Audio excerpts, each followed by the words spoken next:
Për arsye se unë si shqiptar, nëse e thras diken protest, do t'ja bes. Dhe unë i indenjuar nga rasti i 10 shkortit, e shot vetën jo të fuqishëm për t'i dhënë besë në kujtë.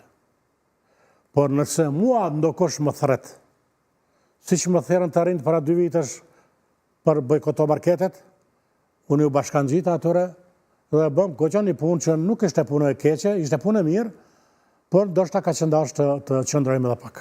Edhe më gjatë.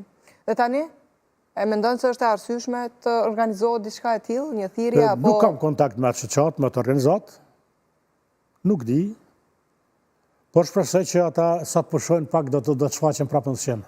Patjetër, por gjithsesi për rastet e helmimit, se tani jemi edhe në sezon vere, normalisht në kohë të nxehta, edhe mund të ndodhin situatat të tilla, po kur numri shkon dhe rritet deri në këtë mas, atëherë është një alarm.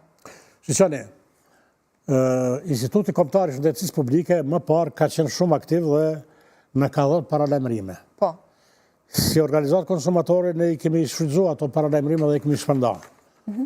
Ta njoftoj opinionin se organizata ka mundësi që të shpërndaj ato në rreth 70.000 adresa. Nuk është mundësi e vogël. Po. Kohëve të fundit përshar shumë pak vendësime të tilla. Të tilla, po.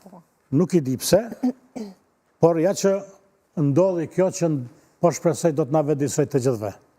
Do me thënë, pres përgjigje edhe nga qeveria në detyrë.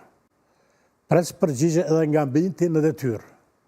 Edhe nga Ministria e Bujqësisë në detyrë. Edhe nga Ministria e Drejtësisë në detyrë. Edhe nga Prokuroria e Shtetit. Pres përgjigje nga të gjithë që ta caktojnë përgjegjësin dhe të ballafaqohemi si ne dy sot. Patjetër që po.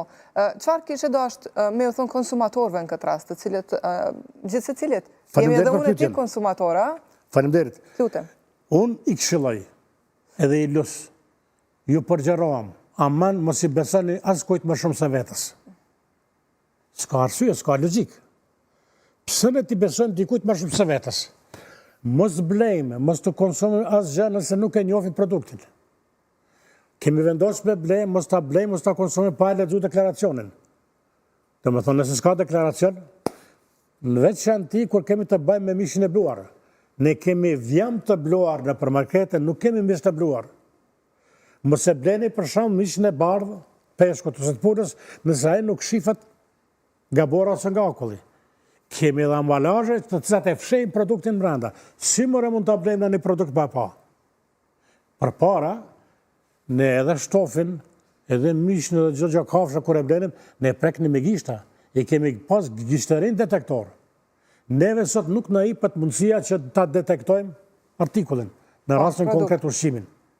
Ne po shkojmë në një pikë gastronomike goxha me nam, goxha me zë, dhe aty po e gjejmë helmimin. Në këto raste, dikujt ja ka shit franshizën, do të gjejmë kush kujt ja ka shit franshizën dhe të ballafaqohemi me te.